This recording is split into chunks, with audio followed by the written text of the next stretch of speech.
Amen.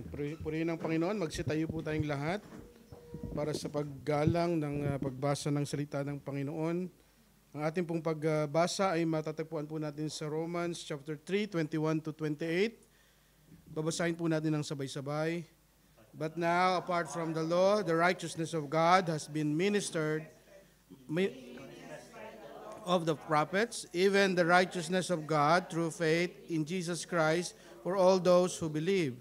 For there is no distinction, for all have sinned and fall short of the glory of God, being justified through the redemption which is in Christ Jesus, whom God displayed publicly as a propitiation in his blood through faith, for a demonstration of his righteousness. Because in the forbearance of God, he passed over the sins previously committed, for the demonstration of his righteousness at the present time, so that he would be just and justifier of the one who has faith in Jesus. Is it excluded? Kind of the law. Of works? No, but by the law of faith. That a man is justified by faith apart from works of the law. Minsan pa, sabay-sabay natin basahin yung last verse, 28. For we maintain that the man is justified by faith apart from works. Tayo po ay sumandaling manalangin. Hallelujah. We praise you, O God. We magnify your name, Lord Jesus. We praise you. We glorify your name, Lord Jesus. We thank you for this moment, Lord. Salamat po, Panginoon. Hindi po aksidente na patuloy niyo po kami dinadala sa lugar na ito, O Panginoon, upang matuto ng iyong mga salita, Panginoon. Salamat po. Alam po namin, Lord, na mangungusap ka po sa aming mga puso. Ang mga puso po naming matigas, Panginoon, ay basagin niyo nga po, O Diyos. Dalangin po namin na maunawaan po namin ang hiwaga ng iyong mga salita. Lahat po ng naaabot ng mensaheng ito, Panginoon, Lord, dalangin ko po, Panginoon, may the power of your word, the power of your truth, Lord, transform us from glory to glory, Lord God. We thank you, we magnify your name. In Jesus' name we pray. Everybody say amen. Excuse me. Praise God, purihin ng Panginoon. Sige po, tumayo tayong lahat at kamayan natin ang bawat isa. Yan. Akala nyo, magpe-pray ulit eh. Kabayan natin ang bawat isa. Yung mga nasa virtual po, we welcome you. Pwede ba natin makita yung mga kapatid nasa virtual para ma-acknowledge natin ang kanilang presensya? Presensya online. Ayan, online. Ayan ba? Maano natin? Praise the Lord. Ayan, hello po. Hello, hello. Yan, yung ating mga kapatid, si Brother Nervin. May sakit ka raw, bro. Pagaling ka, bro. Praise the Lord. Sister Ken and family. Brother Johnson, nasa Pilipinas. Good morning. Good morning na ba? Ayun, good morning na nga. Alas 8. Sister Rose, good morning din. Sister Ana. Praise God. O, 3 na kayong magkakaklase sa Pilipinas, ha? Si Brother Johnson, Sister Rose, tsaka Sister Ana. Ayan, mga magkakalase, mga morning, morning group. Praise God. Amen. Purihin ang Panginoon. Hallelujah. Praise God. Amen. Tayo po'y mag-aaral ng salita ng Panginoon. Ready na po ba kayo? Amen. Ready na po ba tayo? Amen. Praise God. Ang ating pong pinag-aaralan ay series of 5 solas. Ulitin natin, bakit natin ginagawa yung series na ito? It's a celebration of Reformation. Protestant Reformation, mga kapatid. October is a Protestant Reformation, particularly October 31. Malapit na, ilang araw na lang. October 31 is Protestant Reformation Day. So as a celebration, ay ginagawa po natin, inuunawa natin yung 5 solas. Bakit yung 5 solas? Ito yung foundation ng Protestant Reformation. Okay, yung 5 katuruan nito. Ano po ibig sabihin ng sola? Kaya medyo teaching tayo ng konti. Anong ibig sabihin ng sola? Sola means what? Alone. Okay? Ang pinag-aralan nating 3 ay sola, Scriptura, which is scripture alone. Sola gratia, which is grace alone. And then ngayon po ay sola fide. Okay? But before that, ang ating pong pag-aaralan ay we are justified by faith alone, not by works. Tayo po ay pinawalang sala sa pamamagitan ng pananampalataya, hindi ng mabubuting gawa. Faith is the means by which we receive God's grace, trusting fully in the finished work of Christ. So mapapansin natin dyan, pag sinabi kasing Protestant, may pinoprotesta tayo eh. No, nilagay ko ba dyan? May pinoprotest. Di ba? Hindi yung nagwewelga. No? Meron kang sinasalungat. Ewan ko kung nailagay ko ba dyan. Yung mga pinoprotest natin. Ayan yung mga 5 sola. Sola Scriptura, Sola Fide, Sola Gratia, Solus Christus, and Soli Deo Gloria. Pag sinabing Protestant, no, meron kang pinoprotest na idea. Nilagay ko ba dyan? Paki-post mo yung second. Ayan, okay. So, when we say we are Protestant, hindi tayo yung original na mga Protestant. Ano na lang tayo mga result ng Protestantism. So, merong pinoprotesta. Yung Sola Scriptura, ang ina-affirm niya, the Bible alone is the final authority of faith, in faith and practice. Ang Biblia ang basihan sa pananampalataya at saka yung mga gagawin natin sa buhay. Ano yung pinoprotesta ng Sola Scriptura?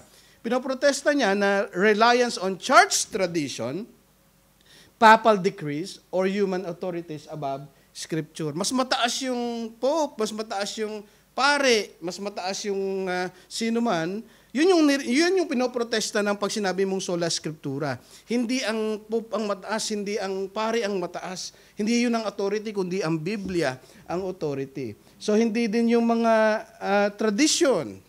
Diba? May mga pahalik. Bakit humahalik? Diba? Sa mga paa. No? Hahalik ka ng ilang libo. Tapos hahalik ka rin. O diba? Hindi blessing ang kumakalat. Diba? Wala naman sa Biblia yun. Di ba mga kapatid? Kaya ang pinoprotesta ng Sola Scriptura, hindi dapat basihan yung tradisyon, yung sinasabi ng Pope, sinasabi ng mga pare. So, yung Sola Gratia naman, mga kapatid, ang ina-affirm niya, salvation is free gift. Libreng regalo ng Diyos. Ito'y biyaya nga. Pag sinabing biyaya, hindi ito paghihirapan. Hindi mo ito mamemerit, kundi ito'y regalo ng Diyos. Ano yung pinoprotesta niya? Pinoprotest the belief that grace can be earned or must be partly merited by human. Ibig sabihin, 50-50 na yung grasya ng Diyos, yung salvation ng biyaya ng Panginoon, makakamtan mo sa pamamagitan ng mabubuting gawa. Kaya may mga sakramento eh. Kailangan, parang siyam na Dragon Ball, kailangan tapusin mo para magkaroon ka ng salvation. May gagawin ka. Di ba mga kapatid? O, pag ituturo, paano po maligtas? Ganito ang gawin mo. Di ba? 10 tumbling, 3 isasabihin sa'yo. Bakit? Kasi nga, para makamtan mo yung biyaya, yung kapatawaran, meron kang kailangang gawin. Ang biyaya ay libreng kaloob. Yun yung nilalabanan o yung pinaprotesta ng Sola Gratia. Pangatlo, yung pag-aaralan natin, Sola Fide, faith alone. Ang ibig sabihin, it affirms what? We are justified by faith in Christ alone, not by works. Tayo ay napawalang sala sa pamamagitan ng pananampalataya. Kaya pananampalataya lang eh. Faith alone. Hindi sa pamamagitan ng mabubuting gawa. No? Hindi partly. Ang pinoprotesta niya, the idea that human effort, rituals, or sacraments contribute to salvation. Parang 50-50. 50 sa'yo, yung kanta sa Pilipinas, nasa Diyos ang awa, nasa tao ang gawa. Hindi pwede yun sa salvation. Ang salvation, mga kapatid, ay solely from God. Salvation belongs to God. It is a gift from God. Paano makamtan yung salvation? Faith alone. Hindi sa mabubuting gawa, hindi sa tradisyon, at kung ano pang ritual, para tayo ay maligtas. Yung iba, dinadagdag yung bautismo para maligtas. Pag hindi na bautismohan, ay hindi maliligtas. Dinadagdagan natin yung pananampalataya. Kaya faith alone. Bago tayo magpatuloy, may kwento po rito. A Man at Heaven's Gate, ang title nito. A man died and arrived at the gates of heaven. Peter met him and said, bakit lagi si Pedro, ano? Siya kasi may susi. Si Pedro, yung sa Filipino concept pa nga, mayroon pang manok na puti eh. Sabungero ang Pilipinong Peter, sabungero eh. A man died and arrived at the gate of heaven. Peter met him and said, here's how it works. Para daw makapasok. You need 100 points to get in. No? 100 points. Kailangan ng 100 points. Tell me all the good things you've done and I'll add it up your points. Okay? Para makapasok ka dito, sabi niya, point system. Oh. Kwento lang naman to. Baka sabihin nyo, nasa Bible yun ha. Kwento lang ito, illustration lang. Ano? Sabihin mo sa akin yung mga mabuti mong ginawa, tapos i-add ko. Kailangan 100 points para makapasok. The man smiled. Medyo confident siya. Well, sabi niya, I was married to same woman for 50 years. Wow. Oh, wow. Malaking punto siguro yun. Married to a woman for 50 years and never cheated on her. Sabi niya yung lalaki. Peter said, oh, that's good. 3 points. Akala niya, very, very big accomplishment. 3 points lang. 3, sabi nung lalaki. The man gasped. Okay, I went to church every Sunday, tithe, and even led your youth ministry. O, dinagdagan niya. Peter said, excellent. 2 more points. O, nakalima na siya. 2, sabi niya, nagtataka siya. 2, he started to panic. I also helped the poor. Ayan, medyo na yan, ha? Volunteered at the shelter and never missed a prayer meeting. Aba, mas matindi pa ito, ha? Peter said, 1 point. Pababa. The man shouted, medyo na siya eh. At this rate, the only way I'll get into heaven is by the grace of God, sabi niya. Peter smiled, bingo, that's 100 points. Kasi by grace lang eh. Sabi niya, kung ganito kabagal yung point ko, by the grace of God lang ako makakapasok. Sabi niya ay bingo. Ganun naman talaga eh. Papasok tayo sa langit hindi dahil sa ating mabubuting magawa. Dahil sa biyaya ng Diyos. Amen? Ulitin ko, Peter smiled. Bingo, that's 100 points. Come on in, sabi niya. We are not saved by our good works, but by God's grace through faith in Christ alone. Ulitin ko, ang ating pong series ay Sola, the 5 Solas of Reformation, standing on the unshakable foundation of gospel. Number 1, the meaning of faith. Ano ba ibig sabihin ng pananampalataya? Trust, not effort. Pag sinabing pananampalataya, pagtitiwala sa Panginoon. Hindi ito effort natin, mga kapatid. Excuse me. Faith is not a work we perform. Romans 3:22, sabi dyan, basahin natin, but now, apart from the law, the righteousness of God has been manifested, being witnessed by the law and the prophets. Sabi niya, but now, apart from the law, apart from fulfilling the law of Moses, from Old Testament, apart from it, na-reveal daw yung righteousness na galing sa Diyos. Kasi yun ang kailangan mo para makapasok sa langit eh. Kailangan mo maging katanggap-tanggap sa Panginoon, kailangan mo ng righteousness. Ang tanong, kaninong righteousness? Hindi mo righteousness ng Diyos. Kasi yung righteousness mo hindi perfect eh. Yung righteousness natin hindi sapat eh.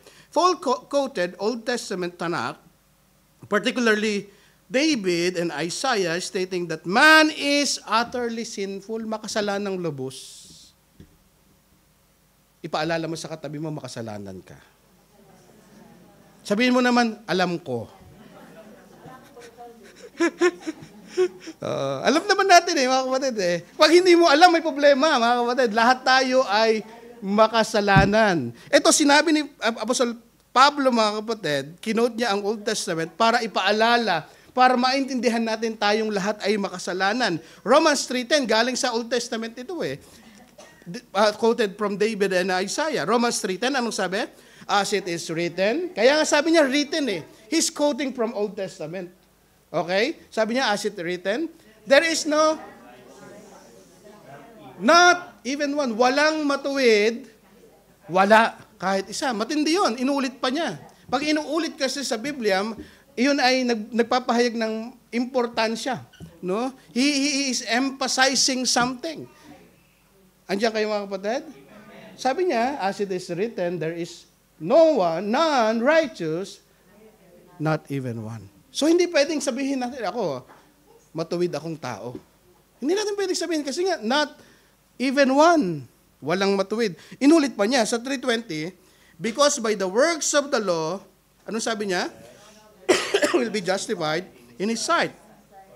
For through the law comes the knowledge of sin. Makikita natin dito yung ginamit ni Apostle Pablo na hinge word.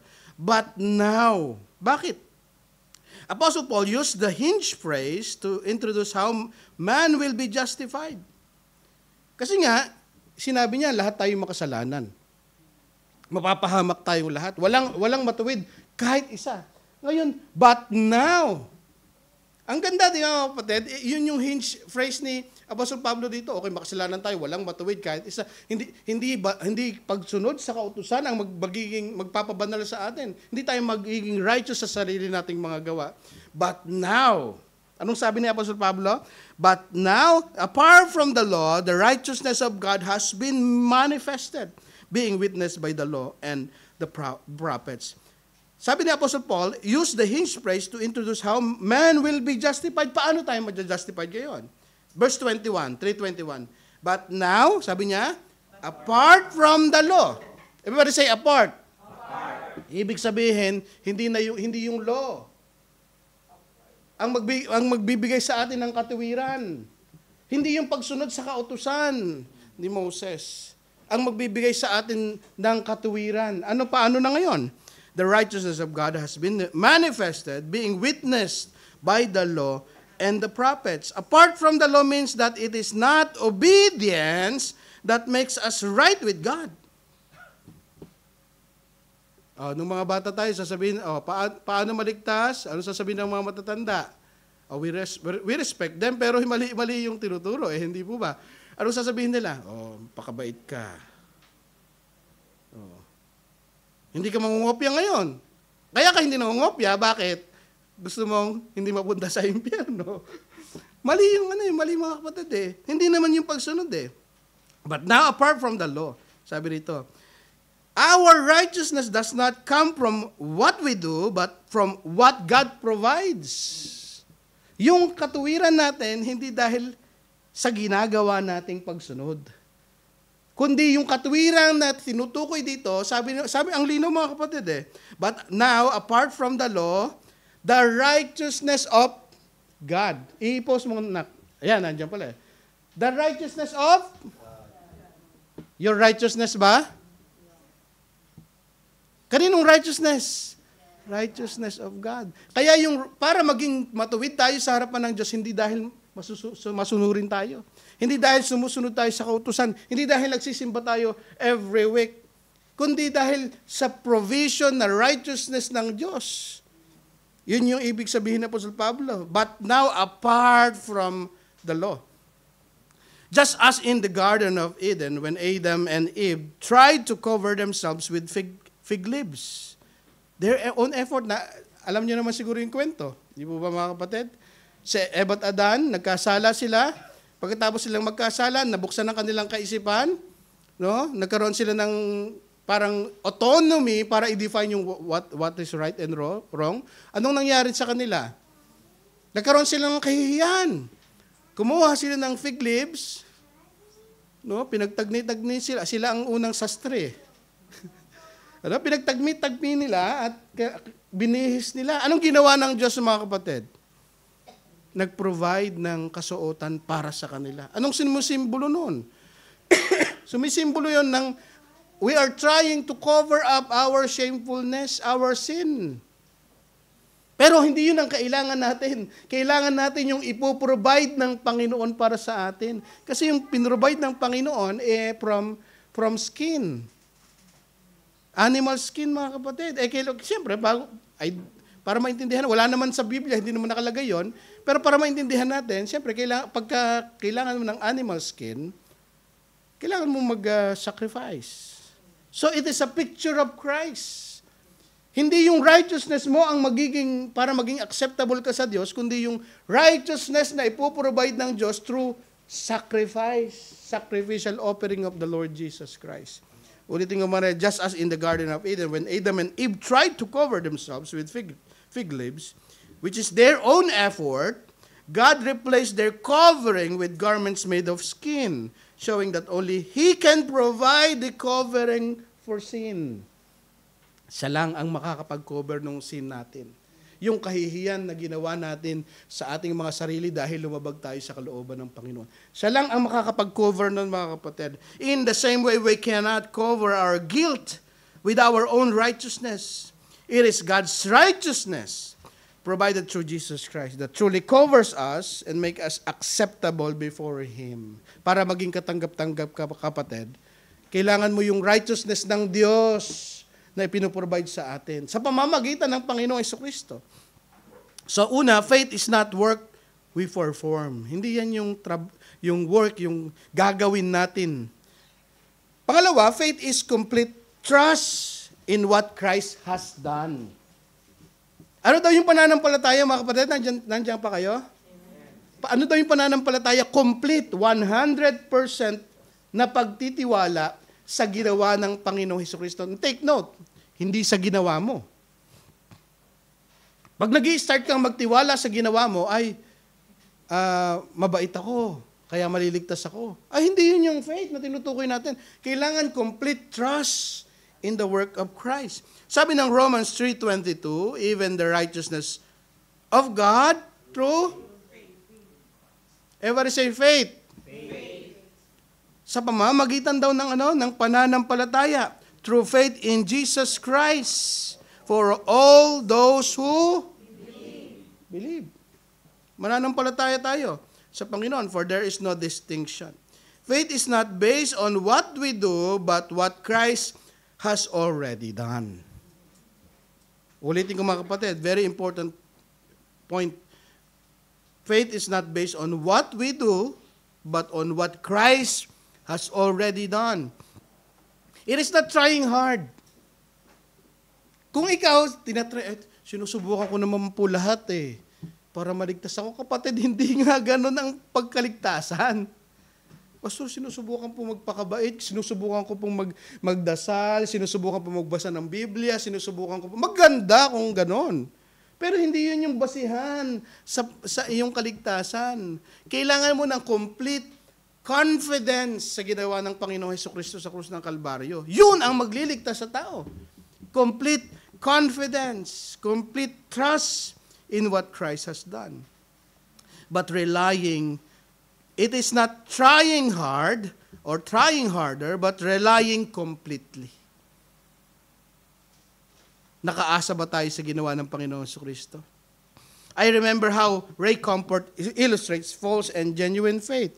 Kung nakakasabay po kayo doon sa lesson natin dati, no, kay Ray Comfort, ito yung lagi niyang ginagamit na illustration tungkol sa pagtitiwala sa Panginoong Jesucristo. Excuse me. Two men are seated on a plane about to jump 25,000 feet. May dalawa daw lalaki, sila ng parachute, no? Tatalon sila 25,000 feet, cruising altitude. The first is handed a parachute, told, put this on. It will improve your flight. Yung isa, sinabihan yung lalaki na isa, sabi niya, isuot mo yan para maging komportable yung biyahe mo. Susuot mo yung parachute. Take note, tatalon sila 25,000 feet. Sinabi nung lalaki doon sa isa, isuot mo yan para gumanda yung pakiramdam mo, maging komportable ang biyahe mo. Yun yung idea yung binigay sa kanya So he puts it on to see if that's true. So he looks around, he noticed that the other passenger are laughing at him. Tinatawanan siya Naka-parachute siya. The parachute is heavy, awkward, and uncomfortable. He slouches in his seat and the strap dig into his shoulder. After a while, he can take the discomfort anymore. He finally takes it up. Hinubad niya, throws it to the floor and say, that didn't improve my flight at all. Hindi naman nag-improve yung flight ko sabi niya. Now, another man is handed a parachute. Yung isa naman, binigyan din ng parachute, but he is told something very different. Sabi naman sa kanya, put this on because at any moment you'll be jumping out of the plane, at 25,000 feet. Yung isa sinabi, isuot mo yan, magiging komportable yung biyahe mo. Hindi naman pinagtatawanan lang siya, binubad niya. Yung isa naman, ang sabi sa kanya, isuot mo yan kasi anytime, any moment, tatalon tayo 25,000 feet. Ano sa palagay nyo? yung mararamdaman ng isa. He doesn't care that the parachute is heavy or awkward. Wala siyang pakialam kahit mabigat pa yun. In fact, he's grateful. He wears it tightly and his only concern is making sure it's strapped on properly. He may be laughed at by other passenger, but that doesn't matter because he knows what's coming. Alam niya yung darating eh. The first man's motivation was wrong. He put it on the parachute only to improve his flight. The second man's motivation was right. He put it on because he knew it would save his life. Ngayon, ganun din tayo mga kapatid. Once in a lifetime natin, napangakuan tayo ng tinatawag na prosperity gospel eh. Tanggapin mo si Lord, magiging pagpapalain ka. Mawawala lahat ng problema mo. Nung tinanggap mo si Lord, ba't ganun? Parang may problema pang mga pagsubok. Dati hindi naman ako sinusubok hindi pala comfort. Ayoko na sa Christian. Pinagtatawa na ka, praise the Lord ka, pinagtatawa na ka katulad ng unang tao. Ayoko na, nakakahiya. Pero kung alam mo na yung pananampalataya mo sa Panginoon, ang siyang magliligtas siya, any moment, pwede kang kunin ni Lord, wala kang pakialam. Kahit magtawanan ka, kahit nahihirapan ka, yung mga challenges sa buhay espiritual, sa buhay Kristiyano, okay lang. Kasi alam mo, any moment, tatalon tayo eh. Tatalon tayo sa kabilang buhay, mga kapatid. So, ganun ang tunay na pananampalataya. It is a complete trust. Parang yung parachute na magliligtas sa atin. It's a complete trust dun sa parachute. Saving faith looks away from self and looks entirely to Christ for righteousness. Tandaan natin ang pananampalataya, hindi sa works, kundi saan? Hindi ka natitingin sa gawa mo. Titingin ka completely sa ginawa ni Kristo. You look away from self and looks entirely. Kaya nga, sola fide sa pamamagitan lang ng pananampalataya kay Kristo. Hindi sa ating mga mabubuting gawa. When we talk about salvation, we should never include anything about us completely. It should be completely about God. Pag pinag-usapan natin yung salvation, kasi mabait ako, matalino ako, naiintindihan ko yung Bible, ma-PR ako, whatever mga kapatid. Dapat alis ka ron. Dapat pag pinag-usapan yung salvation, ialis mo yung sarili mo. Kaya nga salvation belongs to God. Siya ang nagliligtas, hindi tayo. Mga kapatid, we should remove ourselves. The Bible declares salvation belongs to the Lord. He alone saves people. Hindi siya lang ang nagliligtas. Hindi tayo co-savior. Tutulungan ko si Jesus para iligtas ako. Walang ganon. Hindi yun sola fide. Mga kapatid, si Lord lang ang nagliligtas. Salvation belongs to the Lord. He alone saves people. Salvation is not because we are worthy, not because we are intellectuals, not because we are better than anyone. Ako, na-born again ako kasi nag-aral ako eh. Yung iba, mahina ang pangunawa eh. Hindi ganoon. Hindi ganoon ang salvation. It is all because of God's grace and because through faith in Christ alone. Salvation is not collaboration. Hindi yan tulungan eh. Hindi tutulungan ko si Lord na iligtas ako. Hindi pwede. Hindi ka magko-collab ni Lord. Si Lord lang ang nagliligtas sa atin. Kailangan yung biyaya ng Diyos, tatanggapin mo lang. Kaya nga, sola gratia. Biyaya ng Diyos, regalo sa atin. Paano mo tatanggapin yung regalo? Through faith. Sa pamamagitan ng pananampalataya. Siya lang ang nagliligtas, hindi tayo. Excuse me. Salvation is not means of effort. We don't contribute anything in our own salvation. Walang contribution eh. Kaya nga hindi collab eh. Hindi collaboration ang salvation, mga kapatid. Hindi 50% kay Lord, 50% sa'yo. Hindi na faith yun, hindi na rin grace. Kasi pareho kayong contribute eh. Siya ang nagligtas sa atin 100%, mga kapatid. Siya ang nag-provide ng Panginoon Kristo. Siya rin ang nagpadala ng gospel. Siya rin ang nag-convict sa atin. I-receive mo lang eh. Yung pag-receive, hindi nga rin galing sa atin, hindi na natin pwede ipagyabang eh. Mga kapatid, di ba? Naintindihan natin, salvation belongs, our contribution is nothing but sinning. Yung contribution mo, anong contribution mo? Kasalanan. Yun ang contribution mo. Wala tayong contribution sa kaligtasan natin. Romans 3:23, for all have sinned and fall short. Yun ang contribution mo. Hello, andiyan pa ba kayo? Ang contribution natin, nagkasala tayo. Yun yung contribution natin. Mga kapatid. For all have sinned and fall short. Laging kapos eh. Ito, illustration natin. A drowning man cannot save himself by swimming harder and certainly cannot perform CPR on himself. Tayo lahat makasalanan. Sabi ng Biblia, fall short. No one is righteous, not even one. Ngayon, ikaw nga ay lulubog sa kasalanan eh. Pwede mo bang iligtas yung sarili mo? Pwede mo bang pwede mo bang i-CPR yung sarili mo? Patay ka. Patay ka nga eh. Hindi pwede mo patay. Kaya siya ang nagliligtas sa atin. Siya ang nagliligtas sa atin.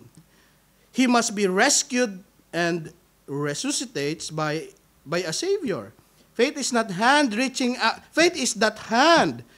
out to the Savior. Only then we will save and regenerates us.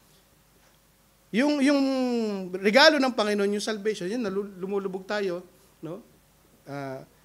Nadadrown tayo, makikita natin dyan yung illustration, mga kapatid, eh. So yung faith, yung inaabot mo lang, yung biyaya ng Diyos sa ating mga buhay, yun yung pananampalataya. Excuse me. Sabi ni C.H. Spurgeon dito, mga kapatid, we have no righteousness of our own. Wala naman tayong righteousness eh. But God gives us righteousness through faith in Christ. And He gives that to everyone who believes. Kanino daw ibibigay yung salvation, mga kapatid? Yung righteousness?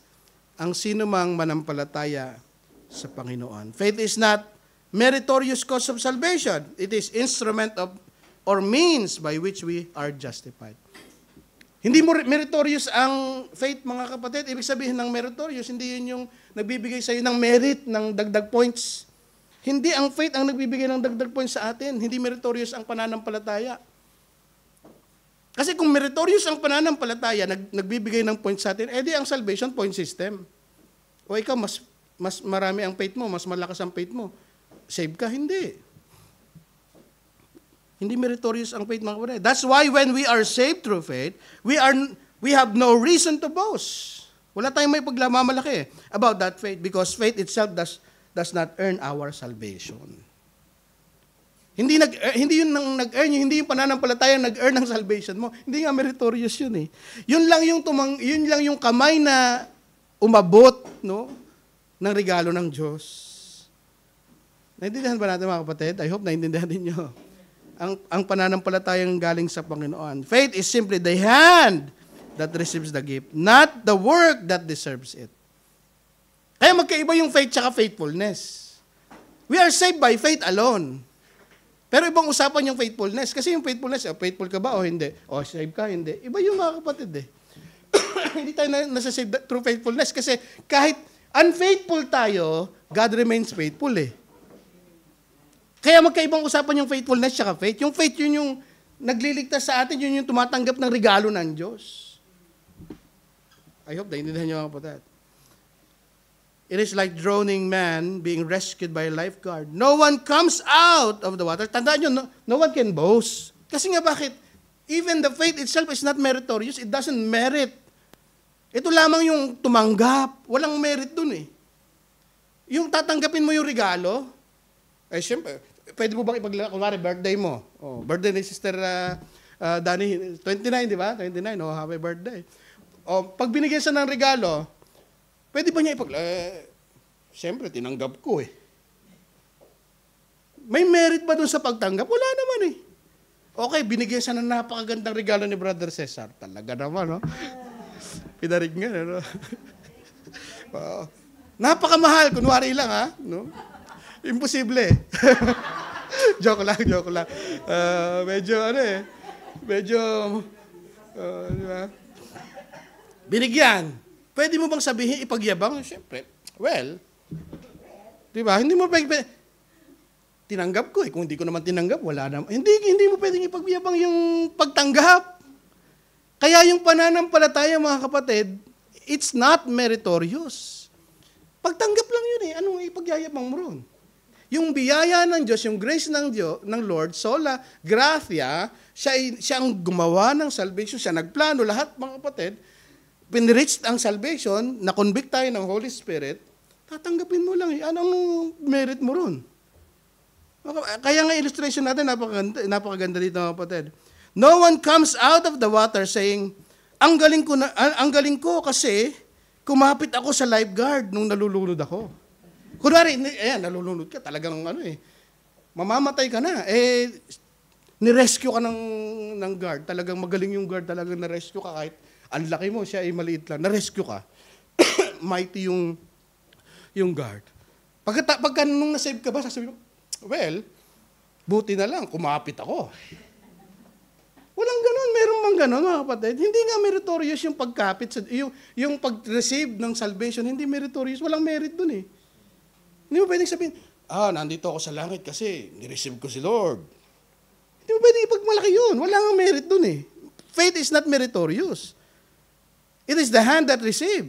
Nireceive mo lang yung biyayang 100% ng Diyos eh. Wala kang pwedeng ipagmalaki ron. Naintindihan niyo ba yung illustration natin? Niregaluhan ka, tinanggap mo. Hindi mo pwede pagmalaki. Tinanggap ko eh. Hindi mo pwede pagmalaki mga kapatid. Magpasalamat ka doon sa biyaya ng binigay sa iyo ng Panginoon. Of course not. It simply say, thank you for saving me, di ba? Pagdating mo sa langit, hindi mo pagyayabang na, buti na lang. Nireceive ko si Lord. Kung hindi mo, walang ganun. Hindi grace yun, hindi faith yun. Hindi mo naintindihan ng faith, hindi mo naintindihan ng grace. Hindi meritorious ang grace. Walang merit doon. Ang faith ay not meritorious. It doesn't merit anything.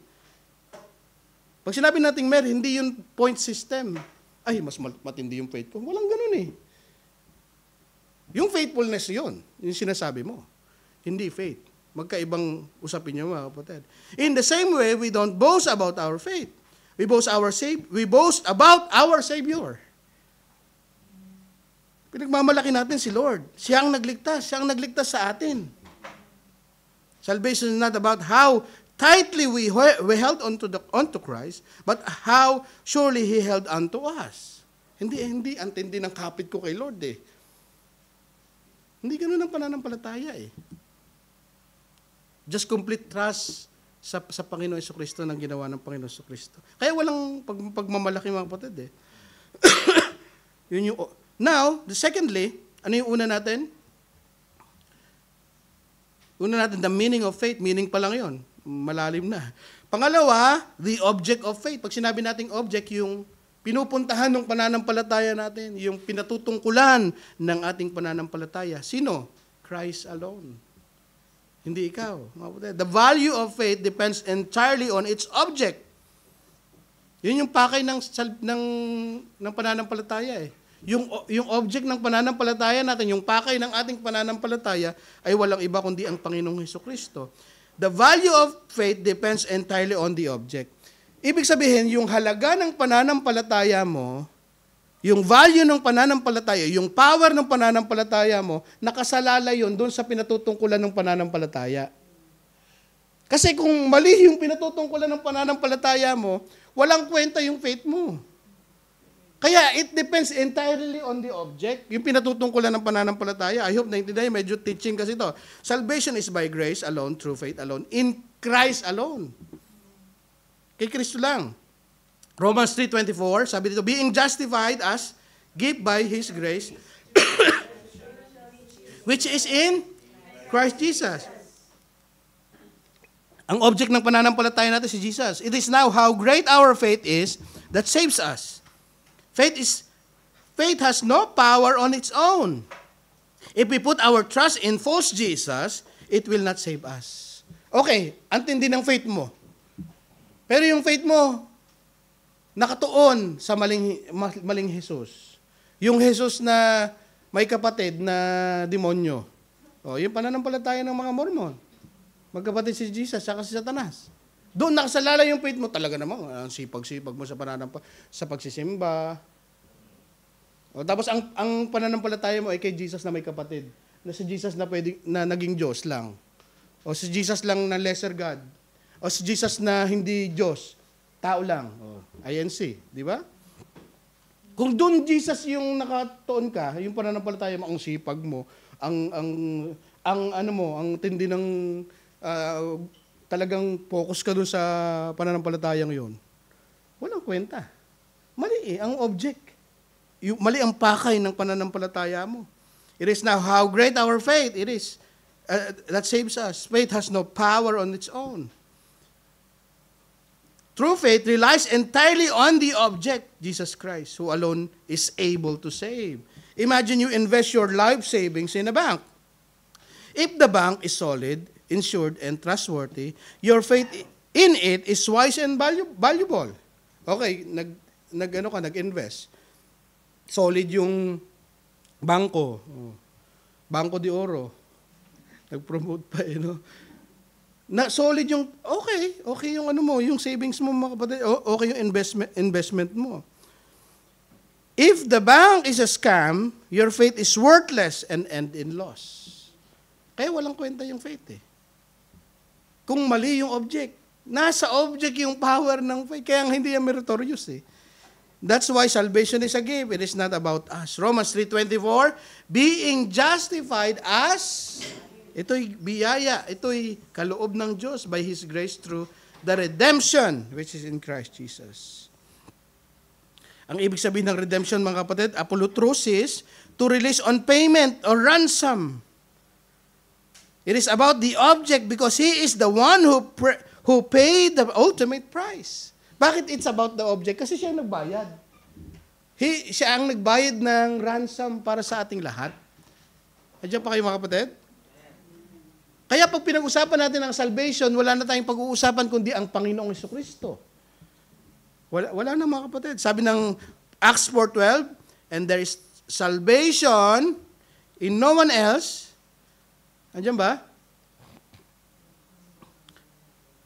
And there is no salvation in no one else, for there is no other name under heaven that has been given among men by which we must be saved. Wala nang pangalan na ibinigay sa silong ng langit na sukat ikaligtas ng tao, kundi ang pangalan ng Panginoong Jesucristo. So pag-uusapan natin ng salvation, si Jesus lang, bakit siya lang yung nagbayad Christ's blood is the propitiation. Romans 3:25, whom God displayed publicly as a propitiation in His blood through faith, for a demonstration of His righteousness, because it is the forbearance of God, He passed over sins previously committed. Ang propitiation dito, mga kapatid, from Latin, propitiare, meaning to appease, to make favorable. Theological meaning yan, an act, sacrifice that turns away God's wrath and reconciles sinners to Him. Lahat tayo ay kaaway ng Diyos Ngayon, ano kailangan para ma-appease yung wrath ng Panginoon dahil He is a just God? Anong kailangan? Kailangan ng dugo, kailangan ng sakripisyo. Kaya yung sakripisyo ng Panginoon si Kristo ang kailangan. Kaya sabi ng Biblia, for the wages of sin is death, and the gift of God is eternal life. We are justified not because of our strength or of our faith, but because of the strength of our Savior. Hindi sa tindi ng faith mo, kaya ka naligtas. Kasi He remains faithful kahit faithless tayo, kahit nagkakasala tayo, He remains faithful Hindi nakasalalay sa tindi ng faith mo. It's not meritorious Kailangan tayo mag-complete trust in Christ. True faith says, nothing in my hands I bring. Ito, hymn ito Sabi nung hymn, true faith says, nothing in my hand I bring, simply to the cross I cling. Hindi dahil sa meron tayo, kundi dahil sa Panginoon na nag-alay ng buhay niya sa atin, sa krus ng Panginoon. Lastly, the result of faith. Ano ang resulta ng pananampalataya? Justification and peace with God. Justification, Romans 6:23, for the demonstration of His righteousness at the present time, so that He would be just and justifier of the one who has faith in Jesus. Justification is by faith alone. Dikayo, to be righteous, declare righteous. To be justified, meaning to be declared righteous, not made righteous by our works, but declared righteous by God's grace through faith. Pag sinabing justified, mga kapatid, mapawalang sala, to declare righteous. Ikaw ay wala ng kasalanan. Ang sarap siguro nun, no? Madinig, mga kapatid. Yun ang sinasabi ng Biblia eh. Kunwari, ang tindi ng kasalanan mo, ikaw, ilagay mo yung sarili mo, ang tindi ng kasalanan mo, mga talagang, matitindi yung nagawa mong krimen. Tapos sasabihin sa'yo ng judge, wala ka ng kasalanan, malaya ka na. Ang sarap siguro nun, mga kapatid eh. Di ba? So, yung justified, not because of our righteousness, but because of the righteousness of Christ, binihis sa atin. Romans 28, for we maintain that man, anong sabi dyan? Man is justified, 3:28. 28 next, wala. Sabi dyan sa 3:28, for we maintain that man is justified by faith, apart from the works of the law. Mapapawalang sala ka sa pamamagitan ng pananampalataya, hindi sa mabubuting gawa, sabi ng Biblia. God remains just while justifying sinners because Christ bore the penalty that we deserve. Sasabihin ng iba, bakit just and justifier siya? Justifier siya, pero just siya. Anong ibig sabihin nun? Kasi yung pag pinawalang sala, kunwari judge, pinawalang sala ka, hindi ka nagbayad sa kasalanan mo. Just ba siya? Hindi, di ba? Ang Diyos, just and justifier siya. Bakit? Pinawalang sala ka, bakit? May nagbayad eh. Nananatili siyang just. Tapos justifier pa siya. Kasi yung iba pwedeng maging justifier, under the table, judge. Ano mo na yan, ha? I-acquaint mo na yan. Pawalang salain mo na yan. Bibigyan kita ng 30 million. Di ba? Ano mo na yan, palayain mo na. Mayaman eh. Contractor eh. Mayaman eh. Walang sala. Hindi sa just. Hindi sa just judge. Pero ang Diyos, just judge, bakit? Pinawalang sala ka kasi may nagbayad para sa'yo. Sapat yung bayad. Sapat yung bayad. Lastly, anong resulta ng pananampalataya, result of faith is justification. Pinawalang sala tayo. Ang sarap nun, mga kapatid. Sabihin mo sa tabi mo, pinawalang sala ka. Pinawalang sala. Amen. Lastly, ang resulta ng faith, humility. Ngayon, naintindihan natin, meron tayong kaligtasan, biyaya ng Diyos, hindi meritorious ang pananampalataya. Anong resulta sa atin? Pamumuhay ng may kababaang loob. Hindi tayo dapat, ang Kristiyano hindi mayabang. Sabi mo sa mga, huwag ka mayabang. Amen. Dapat humble kasi nga, lahat ay biyaya ng Diyos. Andiyan kayo mga kapatid? Lahat ay biyaya ng Diyos. Kaya pagka tayo ay nagpapatotoo, hindi pwede yung, hindi pwede. Di pwede magsisimula ka doon, bagsak agad. Lahat ay biyaya ng Diyos. Even yung pananampalataya, not meritorious. Tinanggap mo lang eh. Hindi meritorious, wala kang may pagyayabang. So ang resulta ng pananampalataya, sola fide, another one is humility. Romans 3:27, where then is boasting? Asan ang pagyayabang? Ano ang pagyayabang? Sabi, where then is boasting? It is excluded. Wala yan. Tanggal. Eliminated ang pagyayabang. By what kind of law? Anong law ang mag-justify sa'yo? Wala. Of works? No. Sabi na, ang linaw mga kapatid eh. Hindi ka mag-justify dyan. But by the law of faith, sola fide. Pananampalataya lang, hindi sa law. Hindi sa mabuting gawa. Paano ka mag-justify? Ang linaw, hindi sa mabuting gawa. So, excluded ang kayabangan. Wala tayong may pagyayabang. We live not by self-effort, but by the daily trust in the indwelling Christ. Lagi tayo, biyaya ng Diyos eh. Mamumuhay tayo eh. Kaya nga sabi ng Apostol Pablo, Romans 1:17, the righteous shall live by faith. Araw-araw. Pananampalataya. Dahil bakit? Sa biyaya tayo nabubuhay. The Christian life is not do and live, but live because He has done. Ginawa na ni Lord eh. Hindi do and live. Kasi ginawa na ng Panginoon. Humility is life surrendered to God. We live in obedience to God's will. O ngayon, dahil ang resulta ng pananampalataya, pamumuhay sa pananampalataya, pagsunod sa Panginoon. Kababaang loob. Humility. Pag sinabi mong humility, you obey the will of God sa buhay mo. Lord, anong gusto mo? Yun ang susundin ko. Kaya nga sabi ni Martin Luther, faith alone saves, but the faith that saves is never alone. Okay, faith alone saves, sola fide. Yan ang tinanggap natin yung salvation dahil diyan eh. Pero yung pananampalataya na nakapagliligtas, may kaagibat na humility, na obedience, repentance. May kaagibat yung mga kapatid, may kasama 'yon. Let me close this message, mga kapatid. Salvation is not a reward for the righteous, but a gift for the guilty who believe. Christ's work on the cross is complete. Our part is not to add on it, but to believe it, rest in it, and live in gratitude for it. Magpasalamat tayo araw-araw dahil natanggap natin biyaya ng Diyos. Sa last verse, Romans 3:28, we maintain that a man is justified by faith apart from works of the law. Sola fide, faith alone. Let us all stand, mga kapatid. Salamat, Lord. Thank you, Jesus. Marami pong salamat, Panginoon, sa mga mensahe, Panginoon, na nadinig po namin sa gabing ito, O Diyos. Salamat po dahil alam po